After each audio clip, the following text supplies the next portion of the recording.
just started talking about doing location scouting and what that kind of means. Going from our character, we'll worry about our other work if we get to it. We get to it. If not, but I think the jump of like talking about our characters and what they have to do to actually like looking at like where are we going to put these in town? Like what do we know about our town? And we've talked about with our friend Andrea, who's going to help us out with some of this stuff too. Yeah, well, and I think moving into a phase where we might be introducing other people into the fold.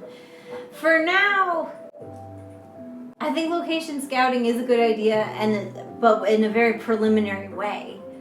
If even like we're thinking about it, yeah, we don't know exactly where to go. Taking it for inspiration and taking it for like reminding ourselves of all the different places Luzhou has to offer, versus like, okay, this is perfect for this, let's lock it down.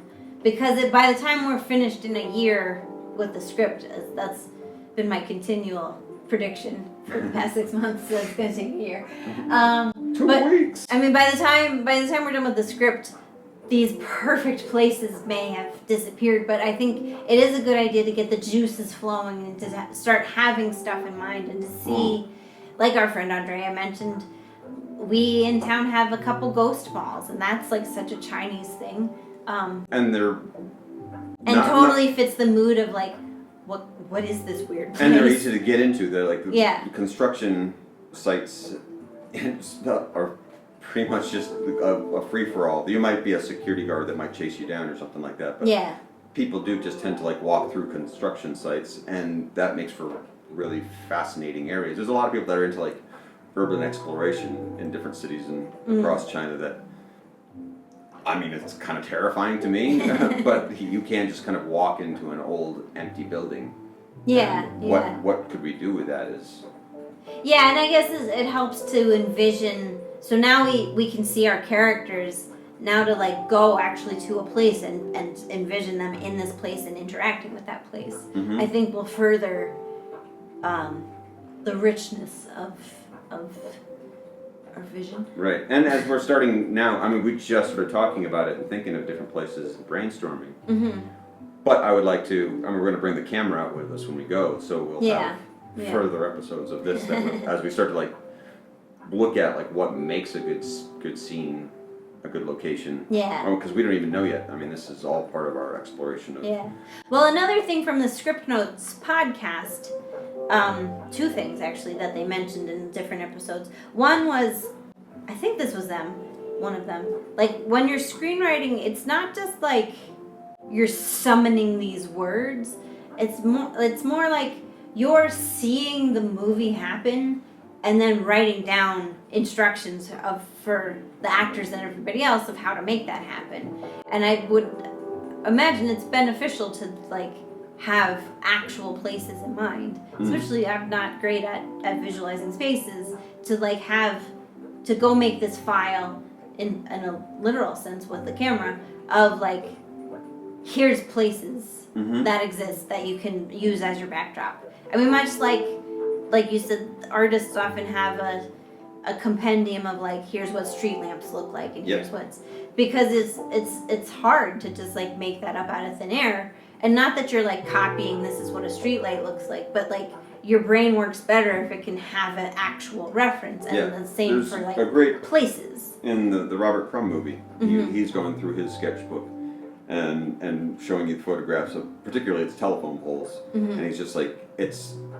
you just can't have this stuff in your head, because who wants to like remember what a telephone? But there's so much if what ugliness you're doing in the is world. this creative stuff, like don't take up all your brain space with this clutter of the real world. But you do need the real world as your reference. Yeah, like especially with like his work, because he has so much like Americana. He's like telling a story of like some blues guy on a Delta, time period piece that like, what does like a crappy road in Louisiana look like from 1962? Like, I have no idea.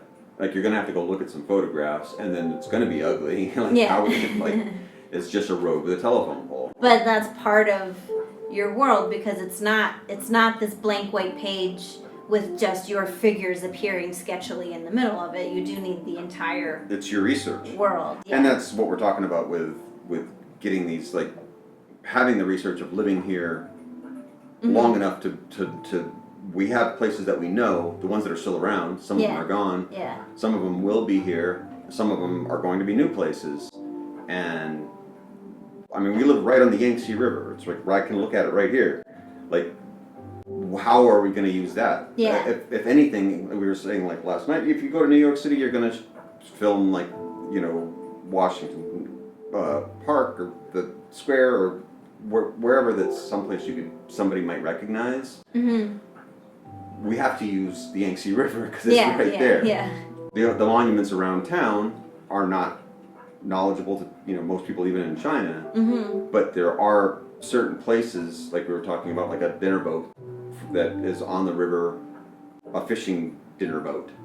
Yeah, it's a fish restaurant that's like a 3-story boat. Yeah, that and there's a bunch of them on the river. Like, how could we not film something there? Yeah, yeah. So then we have to go, like, well, which one do we want to, like, choose, and who has the best fish? I don't know. So I guess for now we're kind of like building up our catalog of, like, these are the places where it could be. Because the other thing that they said on script notes that I've kind of found very useful is, so we're writing TV and an episodic series versus a movie, and so for movies this more applies, but then for what we're doing, more has the flavor of a long episodic movie, or, you know, what people are saying. Mm-hmm.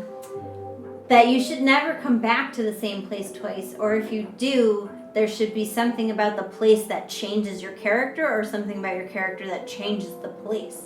So, like, place is not just a backdrop, unless you're making Friends, where it is, like, the coffee shop.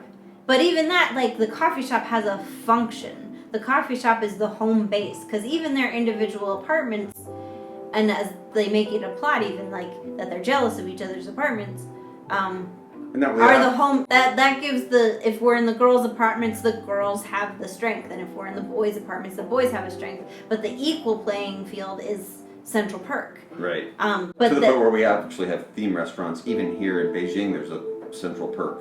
Oh, yeah. that you go visit, and it's made up, looks exactly like that. But that's because the nature that the story was telling was this, I'm just coming up with this now, but I think it's true. The battle of the sexes of, like, so the place gave weight to what storyline was being told, but these places don't change, and really the characters didn't change. That's now that you mention it. That's why Ross wouldn't move in with anybody, because he was such a control freak that he needed his own apartment to get away from everybody. Right, and he was on no one's winning side. Yeah.